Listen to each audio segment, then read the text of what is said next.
Friends, one more time, we are here at Bharat Sevasram Sangha, New Jersey. As you all know, at this location, Swami Amarathananda, our Guruji, started the class on Vivek Churamani. Presently, he is traveling outside the country. And during this time, we wanted to continue our spiritual studies. So we started from last week. This is our second class. I am Asim Datta, and I am trying to guide this session and trying to help each other and try to understand the process of spirituality. At the beginning, let me make my pranam to Swami Pranavanandaji Maharaj Jugacharya, our Guruji, and let's do a Shanti mantra. Om Shahana Bhavatu Shahana Bhunaktu Saho Sarvabhahi Karvo Bhirai Tejas Vidyante Tamosastu Vidya Vasishahai. Om Shanti Shanti Shanti. May we be protected together. May we be nourished together. May we work vigorously together, and may our studies illuminate us. May there be no dislike between us.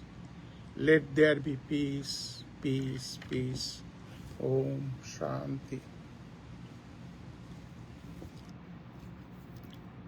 Thanks for coming.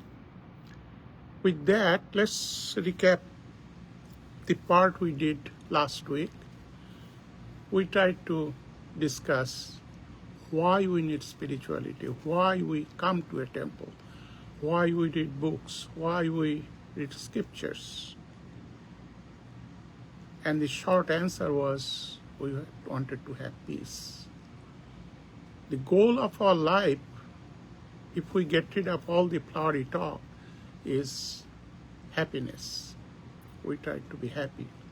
And that is irrespective of individual people, men, women, rich, poor, everybody wants to be happy. And next word is peace. And we find a lot of times, regularly, that peace part is missing. Our happiness comes for a short time, and then something else comes, and we become unhappy. So the goal is trying to be happy and have a peaceful life. With that, we discussed that in detail, why we need spiritual study, trying to look for that goal. Today, we'll try to discuss who am I?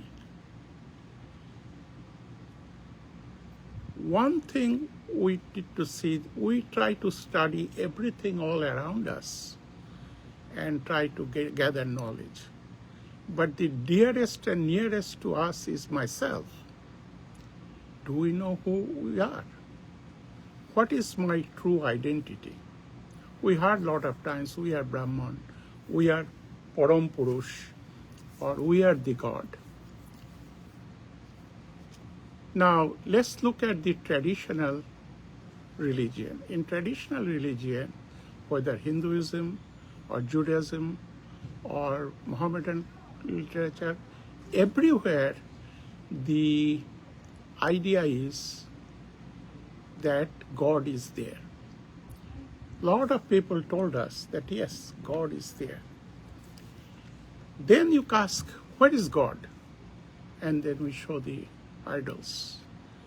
Muslims has Kaaba, we have Vatican, we have Jesus portrait, statue.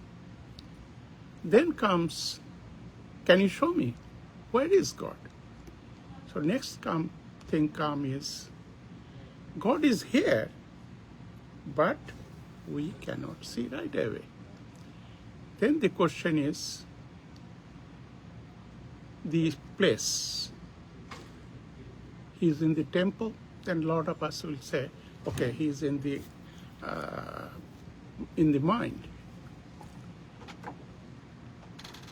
So But they will tell us to believe it. And this belief is a major factor in spiritual study in Dvaita. Dvaita is, there is God, I am here. I am trying to find God. Then they will say, time. We'll say God after death. A lot of them will say, yeah, you will meet God. Where do we go after death? Go to God. So there is a time gap. There is a place gap. Where is God? God is in the heaven. Somewhere there is a God. Then you challenge him that what is that heaven? And keep on asking questions. And at the end it will come, believe me, there is God. And then you start believing it. And that belief when become extremely strong, the process is bhakti. With bhakti, you start believing, and it works. Millions of people throughout the world doing that. As the modern science develop, we are seeing more and more younger people questioning, I don't believe in you. Where is heaven? I don't see it. Can you take me there? Or, how long I have to wait to see God? There is a time and place difference. And a lot of our people, spiritual leaders, don't have a clear answer. Occasionally, once in a lifetime, we meet someone who can say, yes, there is God, and I can show you. We don't find them every day, not in every country or in every place on this world. Then comes another philosophy where they say that God is in each one of us, inside us. Is there? Yes. And that's where you say you love everyone, because God is in every one of us, every animal, every human being. So we, from that start the humanity, the word humanity. We love each other. Advaita is something that tells us God is not somewhere else. It's here. It's right here. And so, can you show me? Yes, I can show you God. And Advaita is a very simple question-answer session where they can tell you, right now, right here, not wait until heaven, not wait until your death. Today, doesn't matter what your age, what's your spirituality. You start questioning and analyzing, and by a scientific process, you will know this God. And they call that Brahman. So where is Brahman? That is Brahman. And I say, I don't see it. Then the question is, you are that Brahman. Tremendous audacity. Somebody telling you, I am the God. What more we can have? We can have more than that. You are the God. What more someone can say regarding spirituality? You are the God. Every person, people are God. If we think about it, it is really crazy. And he's saying, yeah, I can show you right here. So how do we see it? So we'll try to discuss this, how we can see it. So the first question, what I know, who am I? Yes, I am this body. I am this body. Yes, I can see, I can feel it. I was a baby, I grew up, I am getting old, I get sickness, I get hungry. So I know my body. That's for sure. No question about it. Every one of us accept the fact that yes, this is my body. But who knows it? This, my body, I know this is my body. There's somebody else then knowing it. Body doesn't know that. So the analysis is dik, drishya, viveka. We analyze it, use argument, and something seeing, something is seeing thing. Someone seeing, something seeing. One is subject, one is object. So body is an object. I cannot be the body. Somebody else knowing this is my body. Body doesn't know. How body doesn't know that this is my body? Somebody knows this, that is not my body. This is my body. So the body and that knower cannot be the same. That's logical, right?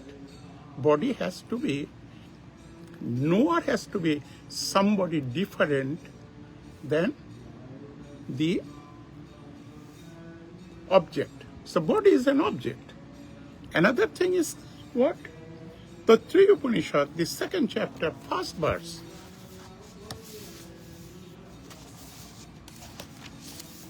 After the Shanti mantra, section 1. Brahman is Shattam, Jnanam, Anantam. What is Brahman? Shattam. Why Shattam? Shattam is absolute, not mitha. The traditional word in Vedanta is Brahman is not, the whole world is mitha. Mitha is virtual. Mitha is not a lie. Shattam, Jnanam, this is the absolute truth. There is no truth beyond that. Anantam, all pervading, unlimited. There is no limit. So that is the first verse of the beginning, essentially the second chapter, but the first verse. So if we look at that point, then my body is not Shattam. I was a baby. I grew up. I'm getting old. It's changing. It's decaying. I get disease. It's here. It's not there. It's not on that chair. It's right here only. So it's not Anantam. It's not all pervading. So my body is not Brahman. The body is not the knower. Somebody knowing that this is my body. And with that body, I know very well, I get hungry. Essentially, what is your body is what we eat, is food. Is food. This food nourish our body. In Western world, there is a traditional talk that we eat what we are. Or we are what we eat. And which is true. This body is nothing but food. And food takes it, water takes it, nourish it, and that's what it got. And then get decay. It has a time frame. It's not Anantam. So Upanishad telling is Anantam, right? It's not. Because 70, 80, 90, 100 years, body decays. So it's not the body. Panchadashi is a text about 300 verses. I think about 1200 years back, someone analyzed this in this manner, this Vedanta. In Panchadashi, he started arguing that so unquestionably we can define that body is not the Brahman. Because somebody else knowing it. Subject and object cannot be the same. So he called it Annamaya Kosha. Anno is food. This whole body is nothing but food. The Western actress Sophia Loren was asked one time, what is the show of your beauty, the trick of your beauty? She says, it's all pasta. It's all pasta. It's all food. Good, bad, it's all food. And we know vegetarian, non-vegetarian, alcoholic, non-alcoholic, all that thing is food. And that's reflected in our body. Doctor will tell us, don't eat sugar, don't do this. We damage our liver, we damage our kidney. So it's all food. So this is annomoya kosha. Then you say, okay, I understand. Then what we are? We are consciousness. Where is that consciousness? Somewhere. Wait. I say, well, then my next is pranamaya kosha. We have breathing, we are breathing, we have oxygen. Oxygen purify our blood. Science, modern science, no illogical matter in that. So, pranamaya kosha. Is that pran, that air or oxygen, whatever we take, is that the Brahman? No. Because that process is separate from the knower. Someone knowing this, someone is aware about this. So the subject and object cannot be the same. It's cause and effect. It cannot be it's illogical to say that is my Brahman. That is my absolute.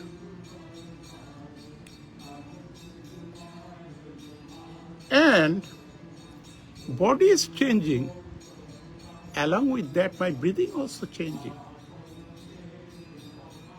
If pranamaya kosha is working, then when medically we get anesthesia, where I am, and then I come back, where was I? So it cannot be the pranamaya kosha. That is the pran. Pran is air, which is oxygen.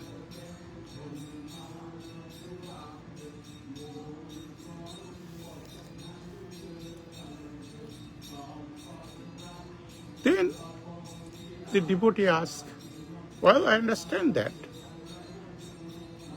But my mind is, I am, because I am my mind. I think what I think. I don't think what you think. So, my mind. But look at this. Mind is not absolute. With mind, I get happy, unhappy.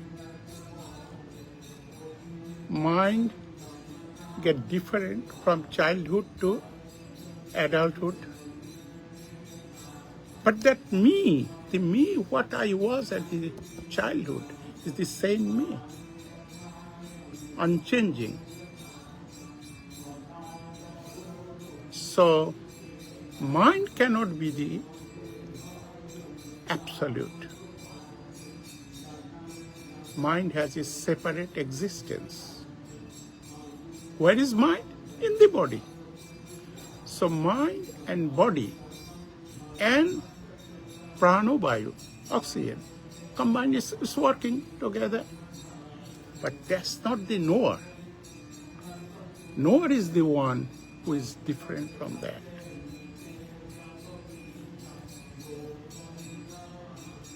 So, after pranamaya kosh, we get monomaya kosh. Mon is mind. And with mind, we have our personality. It changes. Our personality is what we are uniquely. Is it absolute? No, it's not absolute. That changes with my upbringing, with my education, with my upbringing, with my education, my mind changes.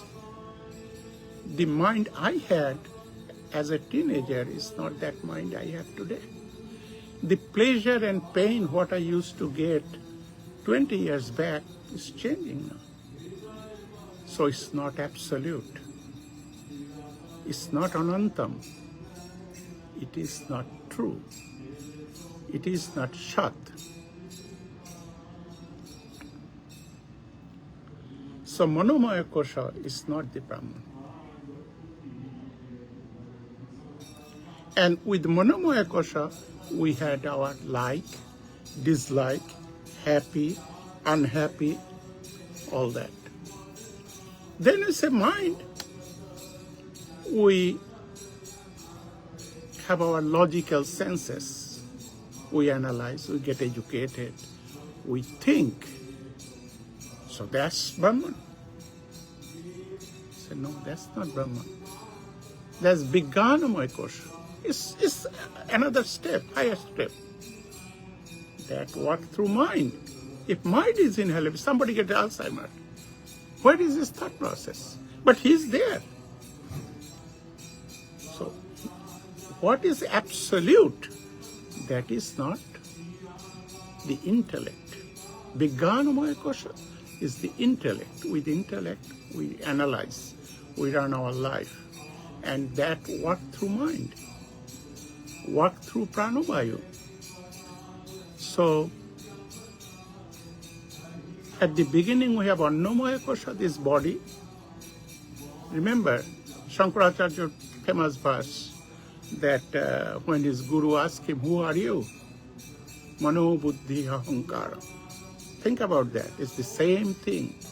He said in one poem so nicely, all this we are talking about it. I am not the mind, I am not the buddhi, I am not the intellect, I am not the pranavayu. Then he says, all our like, dislike, all work through this Manomaya Kosha. With Vijnanamaya Kosha, we have our intellect. But am I that? No, I am not that. Because intellect is changing. I was high school, I became PhD. I didn't know this, now I know this. So its intellect cannot be the absolute. It's not forever. The intellect is continuously changing. And analyzing is a great thing. Subtle, subtler than body. Work through mind. Intellect is changing too. But it's again get enlightened with that consciousness, some absolute. And what is that word? Anantam. Brahman is Shattam, Jnanam, Anantam. Absolute knowledge. Okay? My intellect is not Anantam. Is here, was not there yesterday, today it had it, tomorrow you may not have it. That's intellect. Beyond that, so okay, I understand then. Then what? Then where is this? Beyond that, we have Anandamaya Kosha. I had a very good night's sleep. How do I know? I was sleeping. How do I know? How do you know you had a good night's sleep? I was well rested. I had a beautiful day. A guy get anesthetized, When he come back, where was he? All his thing was inert. Everything was dead. But did he die? No, he didn't die. So, Anandamaya Kosha is that absolute bliss where when all these four koshas are asleep, we are at peace, which is our deep sleep. Then say, what you got left then? Nothing. We have nothing left now. What else? This is all we are. But is that all we are? Upanishad says that these five, Annamaya Kosha, Pranamaya Kosha,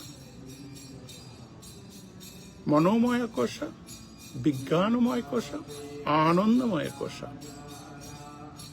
These are the five. Still not there. Still didn't find it. Then where is it? I don't know. At that point, Vedanta said, Brahman, you cannot describe. So that's where the word comes from. Neti, neti, neti. We analyze. This is not it, that is not it, that is not it. What is it? We don't know. You can only feel it. It is a realization. No guru can teach us where is Brahman. It's a feeling. We have to understand it. And years of knowledge, years of study will not take us there. Some guy may get it in one day, some may not get it 30 years. Knowledge is fine. This is the knowledge. But then what?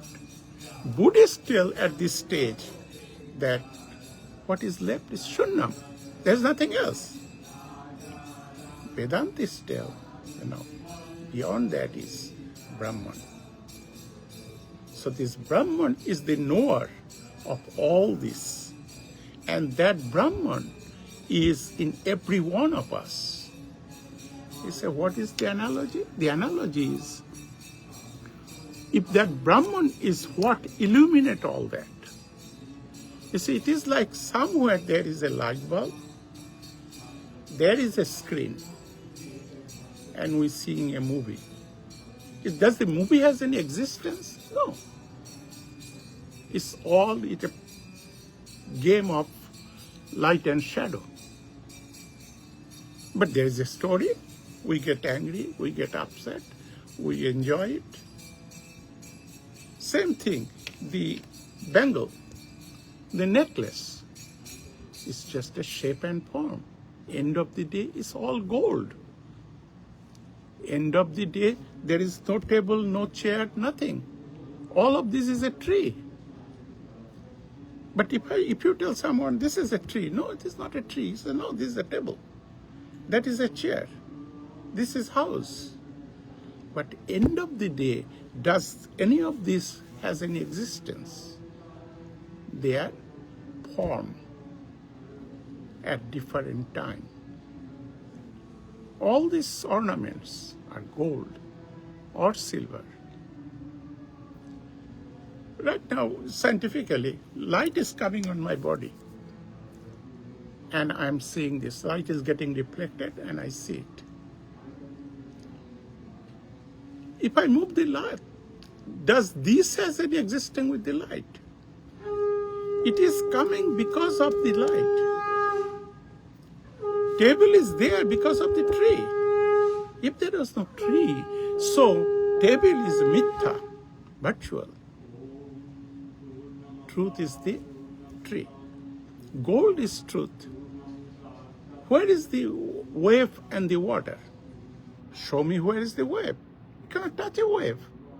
It was here, it's continuously changing. End of the day, what is it? It's water. It's ocean. It has exactly Brahman, and that Brahman is not my Brahman. Vedanta is telling us that this Brahman is same in every one of us. And that's where comes the fact, all this charity, all this mankind, humanity, love each other. All be connected with that they are all the same Brahman, with this 5 sheet of analysis. Because there is sugar water. There is, could be colorful water, could be Coke, could be Sprite, could be 10 different things. But end of the day is the sugar that's creating all that. Does that drink has any existence without the sugar? No. It's all that quality. So, only this 5 analysis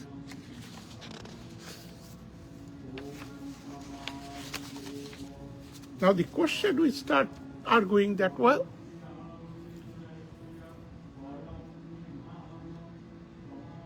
you say, I don't have that, any of that. I don't have a tongue. If you don't have a tongue, why you are talking? The minute you talk, you have a tongue. But your talk is not the tongue. It's just an equipment. Right? Buddhists at this stage say this is shunnam, gap, vacuum, nothing else is there. Vedantists tell no. Nothing else is there, it cannot be. Because somebody knowing it. Behind all this, there is something that continuously knowing this, doing this. And that thing is unchanging. That thing is unlimited. I will die, my intellect will die, my pranomoya course will be finished. That Brahman will be there. Satyam, Anantam, Sundaram. One sentence. How deep is that sentence? Look at this. This is the second verse. Then it's go through exactly all these things. Verse after verse. Brahman is Satyam, Jnanam, Anantam. Nothing else. Anantam. Unlimited. And then page after page, Upanishad after Upanishad, they explain. We can study 10 Upanishad. Same thing they are keep on hammering in different way with logic. That absolute truth is there, that rest of this is shape and form. It's just the web, just the bangle, just the necklace. Because all of these are limited. It is there, it will not be there tomorrow. With time and space. Everything is changing. But one absolute is there. And that brings us to the famous verse. We pray that every other day.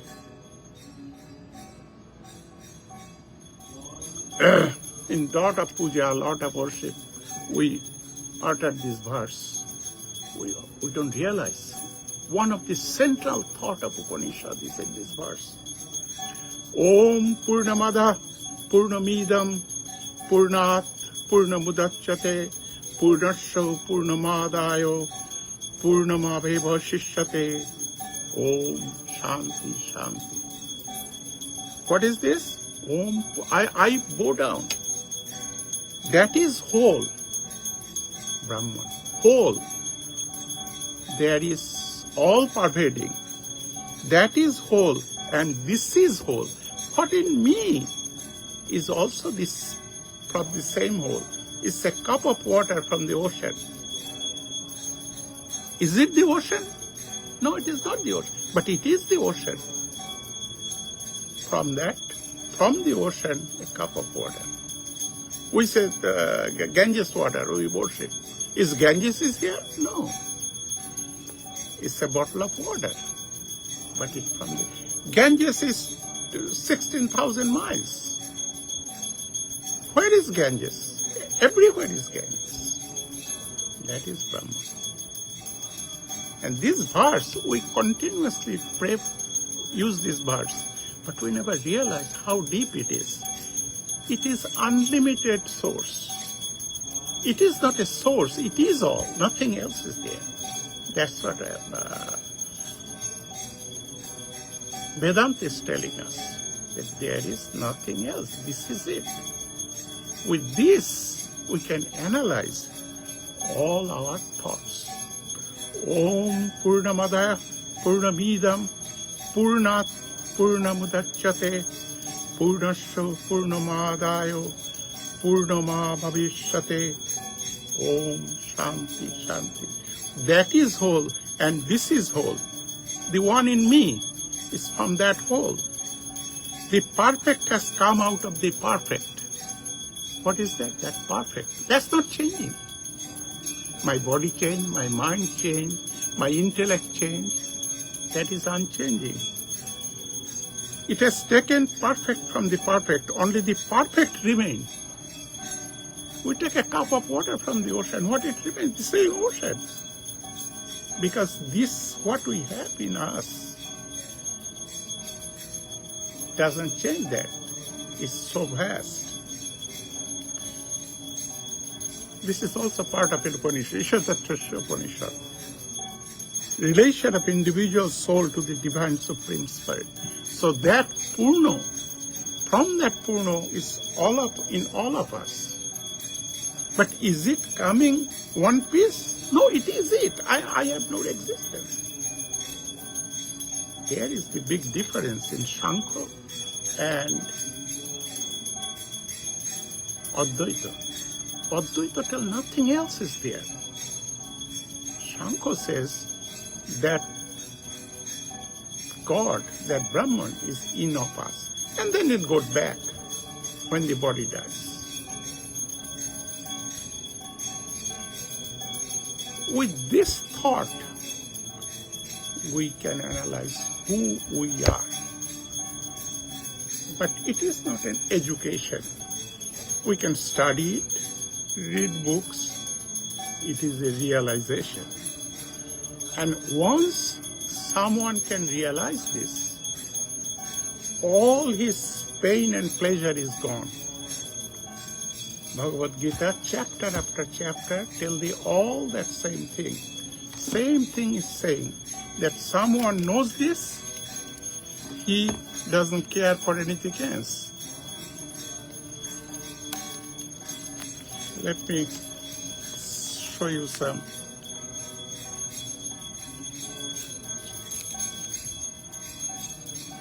The key word in Bhagavad Gita is liking and disliking. The blessed Lord said, O Partha, I'm reading from chapter 2, second chapter, verse 55. The blessed Lord said, O Partha, when a man gives up all varieties of sense desire, which arise from mental concatenation, desire comes from the mind. And when his mind finds satisfaction in self alone, when you get satisfaction self alone, when I know I am the Brahman. You say bad word to me, I feel bad. No, I don't feel bad. Because it's not me. You are not hurting Brahman. That's absolute me. And at that stage is your transcendental consciousness. Once when you realize that. 13th chapter of what Gita tells, Khetro and Khetraggo, the area, the pot, and the content in the pot cannot be the same. Somebody owning the pot and something is in the pot. Khetra is this whole world, but somebody outside this, all this what we see. Khetra, these two cannot be the same. That's illogical. If I know, the famous story is 10 monks, they crossed a river. They're going to the forest, crossed a river. They go back, and the leader says, hey, let's count. Did anybody drown? Did we get all 10 of us? We start counting. 1, 2, 3, 4, 5, 6, 7, 8, 9. 9. Say, we lost one. We lost one. Then somebody passerby asked him. Say, look, we crossed the river, we swim through here, and we lost one. He said, why? You got 1, 2, 3, 4, 5, 6, 10. So you got 10 of them here. He said, no, I'm counting. 1, 2, 3, 4, 5, 6, 7, 8, 9. We never counting himself. Here is the 10th one. Who is that 10th one? That Brahman. We are seeing the whole world. I am not seeing myself. But I am that 10th one. I am that absolute. And you are that absolute. If I can realize that, if I can feel that you have that, that's why Vivekananda has famous quote that people who are going to Himalayas for doing meditation, they miss the boat. People who are submerged in this world, they miss the boat. So what is the truth? Truth is you stay here, you do all your work. It's just like a nurse. Nurse is taking care of hundreds of patients. None of them his or her brother, sister, or relative. But do they take care less? She or he is taking care of that patient day and night. A lady raising somebody else's kid, does she care less with the kid? No. And if we can do that, and we are doing it, millions of people are doing that thing every day. When a fireman comes and shut down the fire, he doesn't think it's not my house. So he does as if it's his house, and he tries to protect that house. A policeman comes and takes care of certain situation. He doesn't care for his own life, right? He's doing, every day people are doing it. But they know it is not them, it is not their family. It's not his family, it's not his kid. If we can realize that it doesn't have to be my relation, my kid, my family. Every one of this universe is my brother, sister, family. It's tough. It comes from that's why we are studying Vivek, because it's tough. And that's why all this knowledge.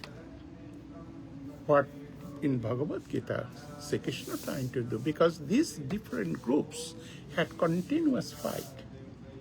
And this is a book where all 4 yoga combined in one place. And Sri Krishna telling that follow any path or combination of it, you can reach that supreme. You can go through work, go through bhakti. There is no conflict. A lot of time people show conflict. Hey, I am a Vedantist. I don't believe in this thing. No, this all has role. He does that way. What's wrong with him? Who am I to tell what to worship? That's why there is a lot of criticism with the Indian culture, all these different god and goddesses. Because in monoism, they worship one god. And they say, well, that's stupid. How can you have 10 toys? They call it toys. You call them toy, but people who worship them, they worship as mother, father. And they spend hours of their time, their day, dressing up, bringing worship, doing rituals. What right I have to tell how their faith is going to work? And that's why every one of them is a god. Dvaita works, but Advaita tell, because this fight we had for ages, there are groups who try to analyze logically. Okay, you want to do logically? And that's where the logic comes from. But is one is better from the other? No. There is no betterment. Everybody going towards the same spiritual truth. And that is also based on our upbringing, our intellect, our body condition. That also goes back to modern science, we say DNA. What I get, what disease, it depends on what my father did. So, and it's there, cause and effect. Somebody somewhere smokes cigarette, drink alcohol, take sugar, you have some impact. That's logic. Okay? different time. I did couple of verses, different places in Bhagavad Gita.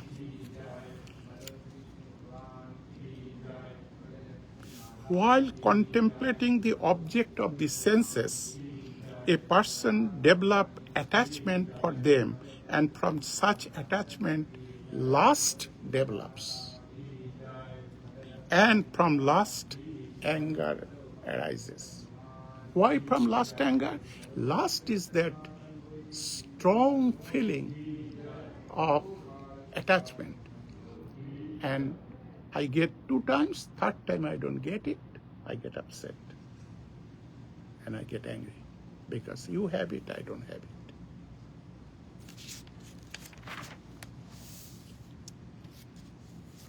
Couple of verses I again identify.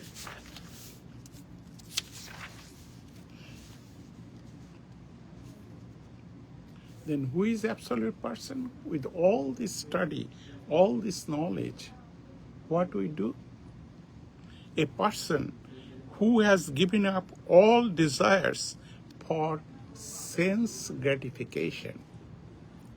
Because with this sense gratification, we get into this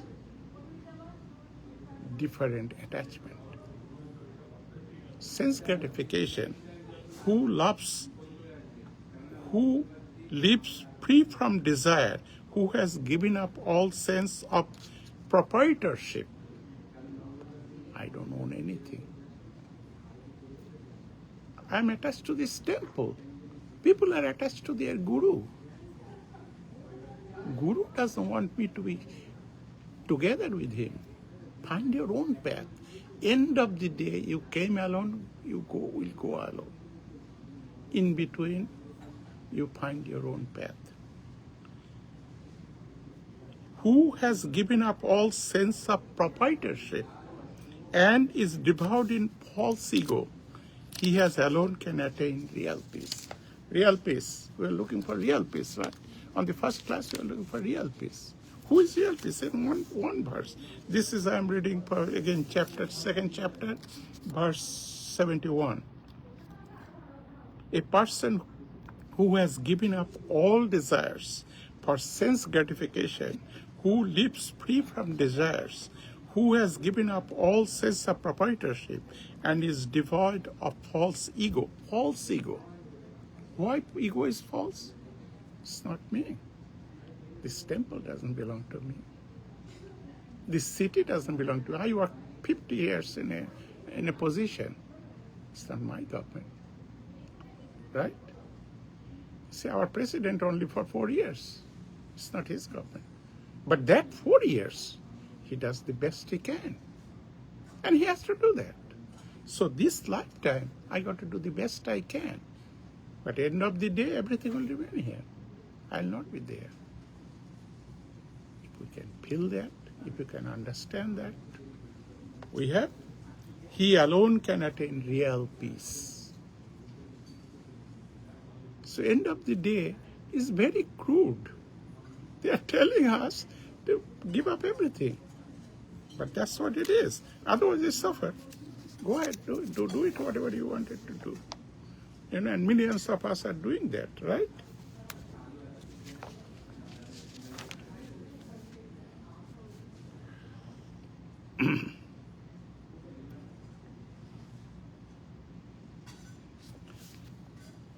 In chapter 4, Bhagavan Sri Krishna is saying, O chastised of the enemy, the sacrifice of knowledge is greater than the sacrifice of material possession. If you can give up knowledge, knowledge means this analytical power, tremendous power.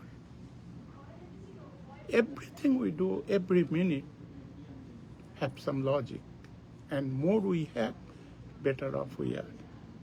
O son of Partha, after all, the sacrifice of work culminate in transcendental knowledge. Sacrifice of work, charity work. Work, no result, no expectation for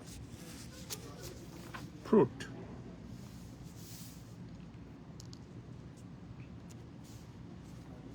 Repeatedly, chapter 5, Bhagavan Sri Krishna again saying, a person who neither rejoice upon achieving something pleasant, nor lament upon obtaining something unpleasant, who is self-intelligent, unbewildered, and who knows the science of God, is to be understood as already situated in transcendence. Sthita pragya, he is at peace. Why? Because he knows everything is mithya, false. Absolute is that knower who is beyond my body, beyond my intellect, beyond my mind. Let's do another one.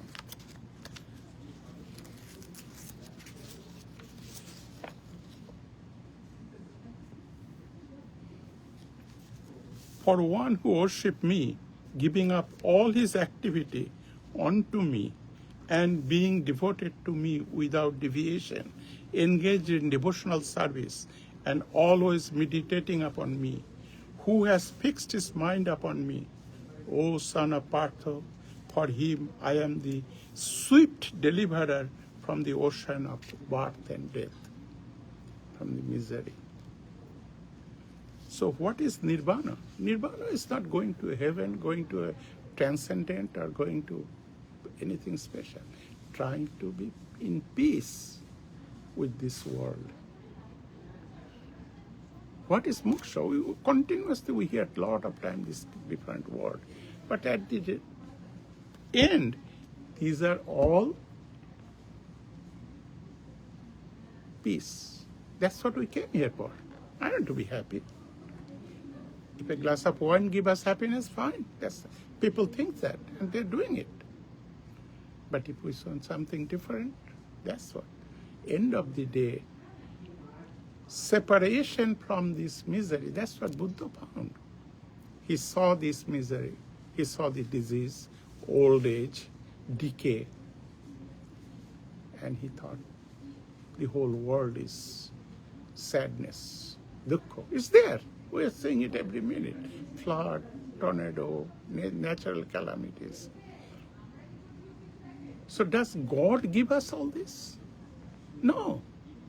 He is the power beyond all this. To him it's a game.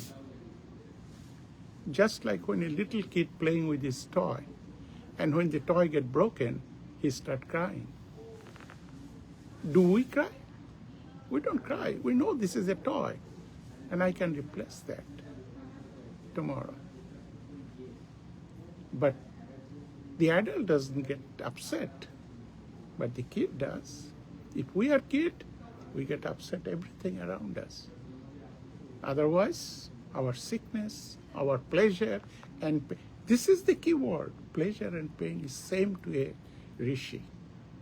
A knower of this knowledge, to him, everything is same.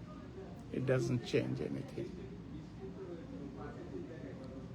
Because he knows this is not the Annamaya Kosha, this is not the Pranamaya Kosha, this is not the Manomaya Kosha, this is not the Vijnanamaya Kosha, this is not the Anandamaya Kosha. All five shits. Somebody watching all this. Somebody is beyond this. Who is the knower?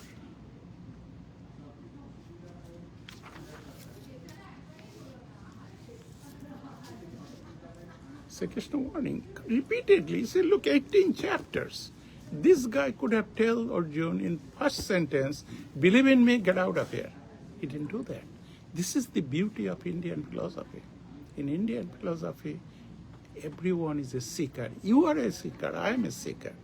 This quest is there. You don't have to listen to anybody's lecture. You have to find it yourself. I have to find it myself. If you cannot take to this practice, just engage yourself in cultivation of knowledge. Vedantist. Better than knowledge, however, is meditation. You can do dhyana yoga. Reflect yourself. Sit down and think about it. however, is meditation. And better than meditation is renunciation of the fruits of action. So what is the top one? Nishkam karma. You work, don't expect any result, which is better than knowledge, better than Jnana Yoga, better than Raja Yoga, better than Bhakti Yoga. But for such renunciation, one can attain peace of mind. Nothing else. Nothing bothers me. Right? He's giving all the option. You cannot do this. Okay, do this. But absolute work is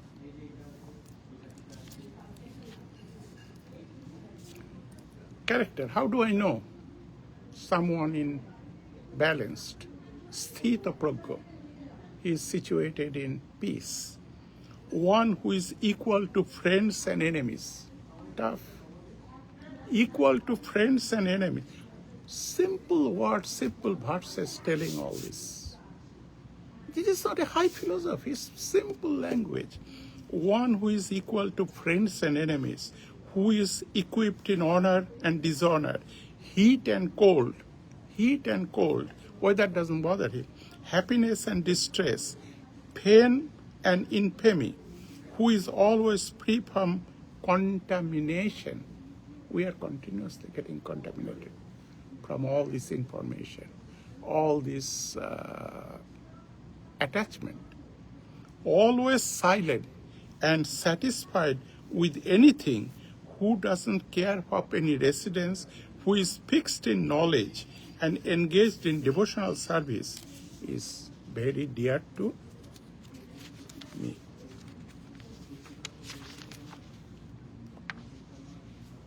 I got one more that I tagged.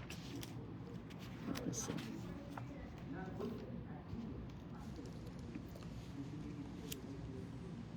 The last one I'm reading is what we call hell.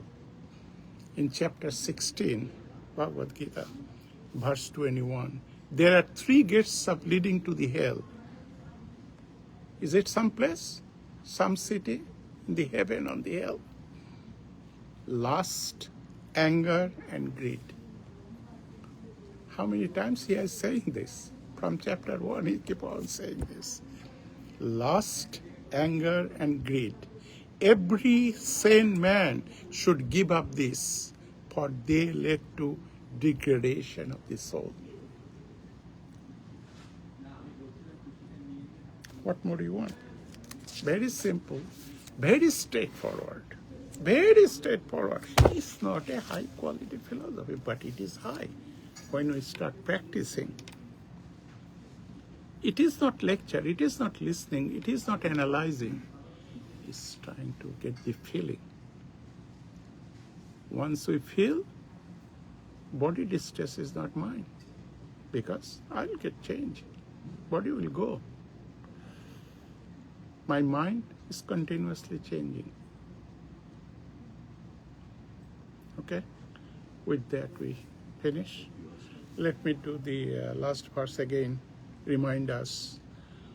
Om Purnamadaya Purnamidam Purnat Purnamudachyate Purnasya Purnamadayo Purnama Bhavashyate. Om Shanti Shanti Shanti. Om.